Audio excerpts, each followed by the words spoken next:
ગરુડ પુરાણ અધ્યાય 6। મિત્રો, આજે 1 જૂન આપ સબનું મારી ચેનલમાં સ્વાગત છે। ગરુડ પુરાણનો અધ્યાય 6 આજે વાંચશું આપણે। શાંતાકારં ભુજગશયनं પદ્મનાભં સુરેશં વિશ્વાધારં ગગનસદૃશં મેઘવર્ણં શુભાંગં લક્ષ્મીકાન્तं કમલનયनं યોગભીર્યાનગમ્યં વંદે વિષ્ણુ ભવભયહરં સર્વલોકૈકનાથં। ઓમ ગુરુર્બ્રહ્મા ગુરુર્વિષ્ણુ ગુરુદેવો મહેશ્વરા ગુરુ સાક્ષાત પરબ્રહ્મ તસ્મૈ શ્રી ગુરુવે નમઃ તસ્મૈ શ્રી ગુરુવે નમઃ તસ્મૈ श्री गुरुवे नमः। अध्याय 6 गरुड़ पुराण सरल भाषा हिंदी में मैं आपके साथ में आज अध्याय 6 पढ़ रहा हूँ। पाप जन्मादि दुख वर्णन। गरुड़ जी ने कहा, हे केशव, नरक से आए हुए प्राणी माता के पेट से कैसे उत्पन्न होते हैं और गर्भ आदि में जो दुख भोगते हैं, मुझसे कहिए। श्री भगवान जी ने कहा, स्त्री पुरुष के प्रसंग द्वारा वीर्य और रज के गर्भ में ठहर जाने पर जैसे प्राणी उत्पन्न होते हैं, वह मैं तुमसे कहता हूँ। ऋतु के मध्य में पापियों के देह उत्पत्ति होती है। स्त्रियों के रजोकाल के प्रारंभिक 3 दिन में इंद्र को ब्रह्म हत्या का पाप रहता है। उन 3 दिनों में पापियों की उत्पत्ति होती है। ऋतु दर्शन होने वाले प्रथम दिन स्त्री चंडालिनी, दूसरे दिन ब्रह्म हत्यारी, तीसरे दिन रजकी होती है। ये ही नरक से आए हुए पापियों की माता है, अर्थात नरक से आए हुए पापियों की ये ही माताएं होती है। जब प्रारब्ध कर्मवश देह प्राप्ति के लिए पुरुष के वीर्य कण के आश्रित होकर स्त्री के उदर में प्रविष्ट होता है, 1 रात्रि में कमल, 5 रात्रि में बुध होता है, 10 रात्रि में करकंधु नाम का होता है, मांस का पिंड होता है अथवा दूसरी योनि में अंडा होता है। उसके पीछे 2 महीने में सिर होता है और बाहु आदि अंगों का विभाग होता है, और 3 महीने में नख, रोम, हड्डी, चाम और लिंग आदि छेद होते हैं। 4 महीने में 7 धातुएं होती है। 5वें मास में सुधा तृष्णा की उत्पत्ति होती है और 6 महीने में जिल्ली होती है, जिसको जरायु कहते हैं। उसमें लिपटा हुआ दाहिनी कोख में भ्रमण करता है।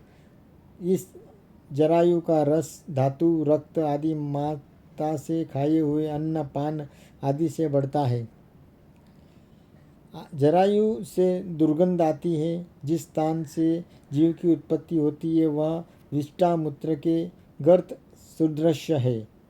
उसी में जीव सोता है। गर्त में उत्पन्न भूखे कीड़ों से काटने जाने पर उल्लूक क्लेश से पीड़ित होकर सुकुमार जरायु पिंड मूर्छित हो जाता है। माता से खाए हुए कड़ुए, तीक्ष्ण, नमकीन, रूखे और खट्टे आदि अल्बण पदार्थ से छुए जाने पर अंगों में वेदना होती है तथा जरायु और आंत के बंधन में पकड़कर जीव कोख में सिर करके पीठ ग्रीवा को लचीला बनाए हुए पिंजरे के पक्षी के समान अंगों के चलाने में असमर्थ हो जाता है। वहाँ देवयोग से 100 जन्मों की बातें स्मरण कर दीर्घ श्वास लेता है, अतः तनिक भी सुख नहीं मिलता। संतप्त और भयभीत जीव धातु रूप 7 बंधनों में जकड़ा रहता है तथा हाथ जोड़कर दीन वचनों से उस उदर में डालने वाले भगवान की स्तुति करता है। सप्तम मास में सचेत होकर भी जीव प्रसूति वायु से कांपता हुआ विष्ठा से उत्पन्न सदोदर कृमि के समान रेंगता रहता है। जीव कहता है, श्री के पति, जगत के आधार, अशुभ के नाशकर्ता, शरणागत के वत्सल श्री विष्णु भगवान की शरण में जाता हूँ। आपकी माया से मोहित होकर देहधारी में अपने शरीर तथा पुत्र श्री का अभिमान करके आपको भूल गया। हे नाथ, अब मैं संसार में पुनः प्राप्त हूँ।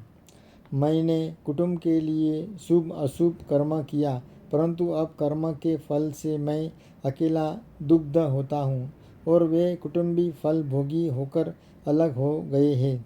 यदि इस योनि से मुक्त हुआ तो आपके चरणों का स्मरण करूँगा और ऐसा उपाय करूँगा जिससे संसार से मुक्त हो जाऊँ। विष्ठा और मूत्र के कूप में गिरा हुआ मैं जठराग्नि से जल रहा हूँ। मैं बाहर निकलने की इच्छा करता हूँ। हे भगवान, बाहर कब निकालोगे? जिस दीन दयालु ने मुझे ऐसा विशेष ज्ञान दिया, उसकी शरण में जाओ जिससे पुनः संसार में जन्म न हो।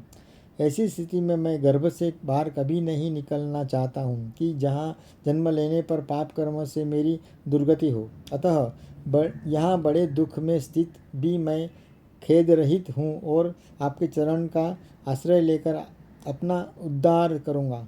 श्री भगवान ने कहा, इस पर जीव 10 मास तक गर्भ में रहकर स्तुति में बुद्धि लगाए रहता है। अतः जन्म के लिए सिर को नीचे किए हुए जीव को प्रसूत वायु से प्रेरित करता है। उस वायु से प्रेरित आतुर जीव नीचे को सिर करके उच्छ्वास सहित नष्ट स्मृति होकर कष्ट